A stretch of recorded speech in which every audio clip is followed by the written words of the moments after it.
Vaat kui tore, daamid on hakanud minu käest nõu küsima ja selleks see videoblogi ju ellu kutsutud ongi. Ja ma sain Instagramis ühe abipalve, nimelt palus üks daam, et kas ma õpetaksin, kuidas vahetada Makita akutrimmeril jõhvi. Ja minul on Makita akutrimmer täiesti olemas ja proovime siis täna selle jõhvi ära vahetada. Esmalt number 1, kõigepealt võtame ära tagant aku, et mitte mingil moel ei läheks see aparaat kuidagi käima kogemata ja ohutus enne kõike. See on siis minu Makita akutrimmer, ma ei tea, milline akutrimmer teil on, hea vaataja, mille osas te nõu soovisite, aga ma loodan, et teil on täpselt samasugune. Ja vaatame siis siia alla. Siin all on siuke, vabandan väga, ega ma väga hoolas ei ole olnud, väga puhasta ei ole. Siin all on selline junn, mis tuleb siit lahti saada. Vaadake, siin on sellel junni peal on sellised triibulised kohad ühel pool ja teisel pool ja ühe käega näppudega tuleb siia peale suruda ja see siit lahti võtta. Siis me saame selle koha lahti. See just kõige kergem ülesanne nüüd ei ole, aga tuli. Nii, sain selle junni kätte ja see läks 2 osaks.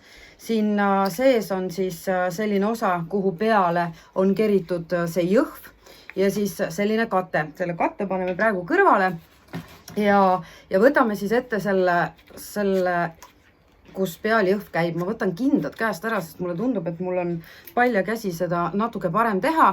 Ja oletame, et teil ei ole üldse jõhvi või on see siis vana ja väsinud. Igal juhul ma teen nii, nagu siin üldse midagi ei oleks. Kui teil seal on, siis arutage see lahti, hakake otsast peale panema. Vaadake, siin selle detaili küljes on siis selline auk siin ja siit ajan ma selle jõhvi läbi. Niimoodi, üks hetk, siit august ajan ma selle jõhvi läbi ja võtan, nüüd ei saa, kui vaja. Siit siis pisike auk, siin ongi selliseid peenemaid naiste näppe vaja, ma ei kujutagi ette, kuidas mehed seda jõhvi vahetavad. Et ajad selle jõhvi siit august läbi ja siin peal on üks teine selline augukene või kohakene. Siia kinnitan ma selle jõhvi, selle otsa. Panen selle siia sisse.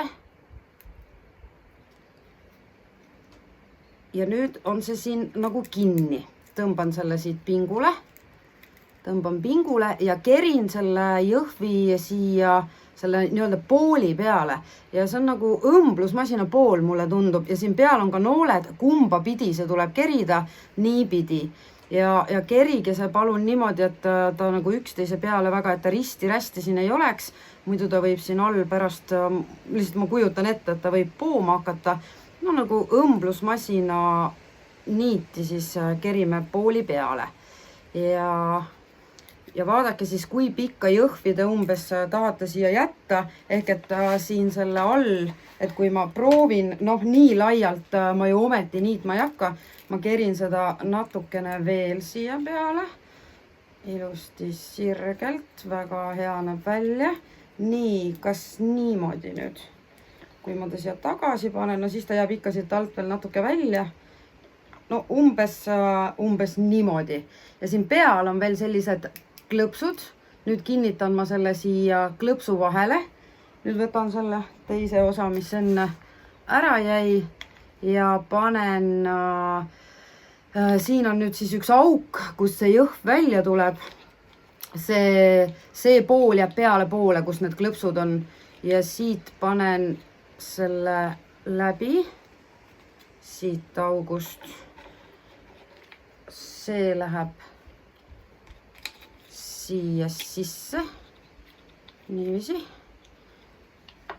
Tundub, et on natuke lühike, ma teen pikemaks ikkagi. Näed. Kui nüüd väga vaja on, siis kohe nagu ei edene see asi kuidagi. Nii. No nii, nüüd tundub, et on täiesti korras. Ja nüüd jääb üle ainult see siia oma kohta tagasi panna. Nagu näha, siis siin on see vahe, kuhu jääb siis see, kus see jõhv välja tuleb. Ja siit nendesse läheb see sisse tagasi, nii nagu ma ta siit välja võtsin. Ops, tundub, et kõik on kinni. Jõhv on olemas. Paneme aga aku taha tagasi ja lähme proovime.